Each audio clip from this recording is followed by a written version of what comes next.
یو خبره بله د ټوټې ټوټې سره رایاده شوله چې کوم شعر تاسو مخکې اورېدلی دی په دې ګاړو باندې اکثر شاته لیکلی دی ډېر زیاته چې خیر دی که ملنګ یم خو کچکول مې د سرو زرو دی هر دلت یې نه نیسم چې ته پکې راواچوه. دغه شعر هم د میرزمان ملنګ صاحب دی. رخصت یې راکړو رانه لار کې مې جانان پاتې شو زما نه زړه پاتې شو وخت زما نه ځان پاتې شو روان په دوه خپو وي خو خوی د ځناورو کوي جوسه به یې څه کړې که په شکل د انسان پاتې شو د کلي خلکه لږ مې پویه کړی په خپله ګناه ستاسو په لاس کې مې په څه وجه ګریوان پاتې شو او ځان سره وایي څخه کوټۍ تیکې به راوړمه خو ځان سره وایي څخه کوټۍ تیکې به راوړمه خو په صد د سترګو که ملنګه میرزمان پاتې شو. سلامونه ملګرو نیکې هیلې او احترامات مې ومنئ ستاسو ورور ستاسو ملګری ابراهیم تاج یم همدا مهال د تاج کتابګور نه ستاسو سره نیغ په نیغه باندې زما د شاعرۍ او زما د ادب استاز امیر زمان ملنګ صاحب را سره ناست دی کوم چې په پیل کې مې شعرونه وویل تاسو ته دا هم د دغه شعرونو خالق دی راځئ د دوی ژوند پوښتو د دې نه شعرونه اورو او څنګه چې تاسو مخکې هغه بله مرکه د رازق فضل صاحب والا خوښه کړې وه امید ساتم همدغه مرکه به هم هغه شانتې خوندوره وي او ستاسو د داد او ستاسو د ستاینې وړ به وګرځي. امیر زمان ملنګ صاحب دغه وخت کې تاسو دنیا بلا ملګري ګوري نو خپل کوم سلام او خپل حالات او د خپل لږه معمولي ژوند ته پېژنګلو دا د ملګرو سره شریکه کوي. ډیره مننه ابراهیم تاج ډیره مننه کوم. دلته اوس چې تاسو کوم د دوی دا پروګرام ګورئ ستاسو د کتنې مې یو جهان مننه. دې غاړې ته کوترو ته مخامخ د جاړو اوسېدونکي وو سکول کې استاد یم د سکول ماشومانو ته داسې زما هم په اول دویم او په دریم کې استاد پاتې شوی دی شاعرۍ هم استاد پاتې شوی دا شاګرد پاتې شوی دی سکول مې هم شاګرد پاتې شوی او نور هم بس دی هغه زما هغه استادي مني الله دې قدر ملنګ صاحب په بل ځای کې وایي چې خمارې سترګې د یار ګلې نرګس دي مړه کاته ورته او غټ کاته ورته بهر زما د وستي. ملنګ صاحب ملګرو سره کلام شریک کوي بیا راځو د خیره سره نورې خبرې به بیا کوو. وایي چې د زړه تعلق د اشارې سلام ته ورسېدو د زړه تعلق د اشارې سلام ته ورسېدو ستا محبت جوړې اشنا انجام ته ورسېدو چې د وحدت جذبه یې هېره کړه نو ګورئ ورته چې د وحدت جذبه یې هېره کړه نو ګورئ ورته پښتون د کم مقام نه کم مقام ته ورسېدو او د زړګي باز ته مې څه ډېر نصیحتونه وکړل د زړګي باز ته مې څه ډېر نصیحتونه وکړل لاړ د جانان د تورو زلفو دام ته ورسېدو. او شعر دی پکې چې د کچه تهذیب رنګونه پې ډېر زر خورېږي چې د کچه تهذیب رنګونه پې ډېر زر خورېږي قام خو مې لاړی که نه هغې قام ته ورسېدو او هله ناوخته شو ابۍ به مړه مرګونه کوي هله ناوخته شو ابۍ به مړه مرګونه کوي د مازدیګر دیدن دی بیا ماښام ته ورسېدو. مننه. او وایي چا د ډالرو په ډیري کې لتې ووهلې چا د ډالرو په ډیري کې لتې ووهلې څوک بندیوان په زولنو بګرام ته ورسېدو او تا خو یې ستایمه او ته به مې د زړه جانانې تا خو یې ستایمه او ته به مې د زړه جانانې جانانه نن خو د ښایست نیلام ته ورسېدو او امیر زمانه څه ښایسته او څه ګلزار وطن دی امیر زمانه څه ښایسته او څه ګلزار وطن دی د حق کاروان کمی ایله مرام ته ورسېدو. ډېره مننه ډېر ښه ډېر زبردست امیر زمان ملنګ صاحب ستاسو کلام مونږ واورېدو. ملنګ صاحب ستاسو د شعر او د ادب سره چې کوم وخت نه اړیکې شریکې شوي دي څومره وخت وشو چې تاسو قلم اوچت کړی دی او تاسو اولنی شعر لیکلی دی؟ زما خو تقریبا د 1983 نه زه د ایجوکیشن ته راغلی یم او د دې نه مخکې زه داسې ډېر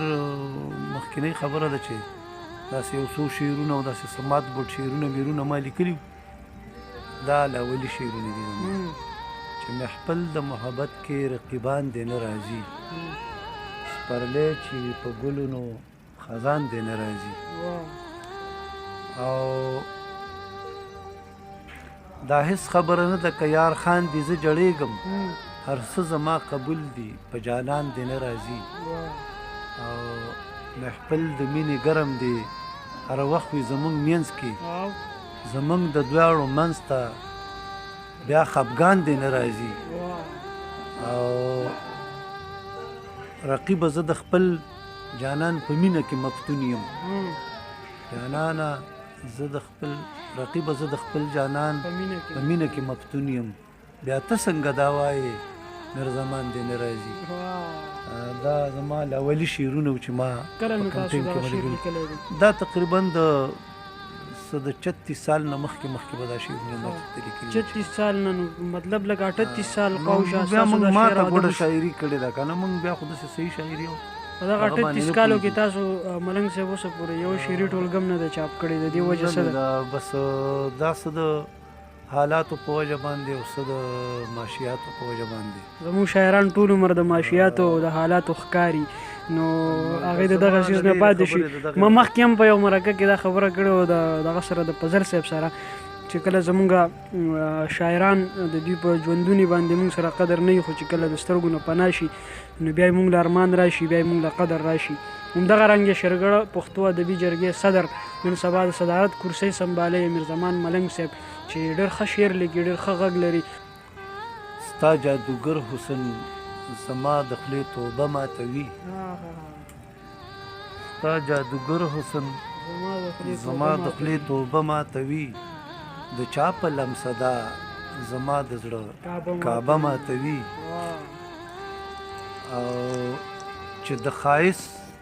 رڼا یې ته ورته وښودله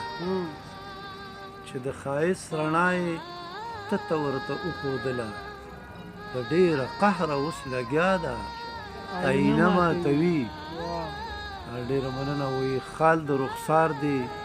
په رخسار باندې څه داسې ښکاري خال د رخسار دی په رخسار باندې څه داسې ښکاري د پلوشو په منځ کې ګوره پلوشه ماتوي دا وایي سحر ماښام چې مې لوټي دا څه اغیار خو نه دي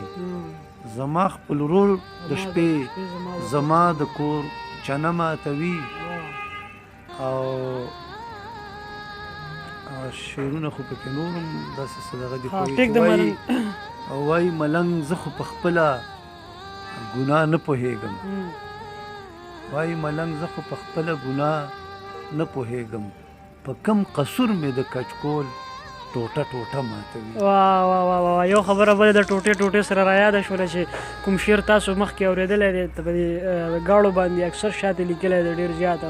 چې خیر دی که ملنګ یم خو کچکول مې د سرو زرو دی هر دلت یې نه نیسم چې ته پکې راواچوه دغه شعر هم د میرزمان ملنګ صاحب دی اوسه پورې دغه پته هم ملګرو ته نه وه دغه هم خبره په ډاګه شوله چې دا څو شعرونه نور هم د دې سره شامل دي که نه ملنګ صاحب دا راته ووایه سره شته دی وایي ما میرزمان درته د زړه کچکول نیولی دی زه خو در نه زړه غواړم چې زړه پکې راواچوه او کوس که لاس د جیب نه دا په کم سودا کې لاړې ته زه خو څه وړه نه غواړم چې وړه پکې راواچوه او خیر دی که ملنګ یم خو کچکول مې د سرو زرو دی هر دلت یې نه نیسم چې ته پکې راواچوه ملنګ صاحب تاسو په نظم کې هم ډېر ښه مهارت لرئ نظم هم تاسو ډېر لیکلی دی ډېر حده پورې او زیاتره تاسو انقلابي نظم لیکلی دی د مطیع الله تراب صاحب نه متاثره یې که څنګه یاره ما خو تراب صاحب ډېر وروستو واورېده زه په دې میډیا په دې دنیا کې زه لږ نابلد یم خو بهرحال هغه مې ډېر زړه ته پرېوتو دا اوس ما ته پته نه لګي دغه یو آزاد نظم ما مولانا نظم ما لیکلی نور هم ما ډېر نظمونه لیکلي د وطن په حواله سره څوک به پکې خاندي موږ مدام پکې جړلي دي دا د دې وطن تقدیر دی او دا زمونږ خوار نصیب موږ پکې د تن وینې په لپو لپو څکلي دي دا د دې وطن تقدیر دی او دا زمونږ خوار نصیب او هر څوک که واکدار راغلی خپله حیثیه کړې ده موږ ته یې خندلي تش زمونږ کیسې خوړلې ده موږ د لوی صبر امتحان جولۍ نیولې ده مونږ حق خبره حق وینا هر ځای ویلې ده. ډېر مې حق پرست وروڼه د دار په بام ختلي دي. دا د دې وطن تقدیر دی او دا زمونږ خوار نصیب. او وایي چې شعرونه خو پکې نور هم ډېر دي چې زه د باجوړ وزیرستان دعوه په چا وکم، زه د لال مسجد د لوی تاوان دعوه په چا وکم، او زه د دې وطن د هر ارمان دعوه په چا وکم، او زه د دې تاله والا بوستان دعوه په چا وکم. سپینې دستانې هر یو سړي په لاس تړلي دي. دا د دې وطن تقدیر دی او دا زمونږ خوار نصیب. کله چې حالاتو د غریب مرۍ نیولې ده، هلته انقلاب د هر نصیب مرۍ نیولې ده. کله چې د ظلم انتها په سره اوښتې ده، دلته دا خبره خامخا په شره اوښتې ده. هلته بیا ملنګ د خپل کچکول ټوټې شیندلي دي. دا د دې وطن تقدیر دی او دا زمونږ خوار نصیب. ډېره مننه ملګرو. دا و امیر زمان ملنګ صاحب چې موږ د شعرونه واورېدل، د ژوند د مو پښتو د ده کتاب موږ هم انشاءالله کوشش کوو چې د شیرګل پښتو ادبي جرګې له اړخه او د تاج کتابګور له اړخه د ملنګ صاحب په کتاب باندې کار شروع کړو. او ملنګ صاحب د ډېر وخت نه ارادې کوي، بار بار وایي چې کومه خو دا ځل دې کور ته ځم او کاپیانې د ټولې راوړم او دلته کې کمپوز کومه. د خیره سره کتاب هم انشاءالله چې قریب راشي مارکیټ ته، ټول ملګري بیا ترلاسه کړئ. هر چېرته چې خوشحاله اوسئ، آباد اوسئ، خپل مشران خپل اتلان ونازوئ. د لوی الله په امان.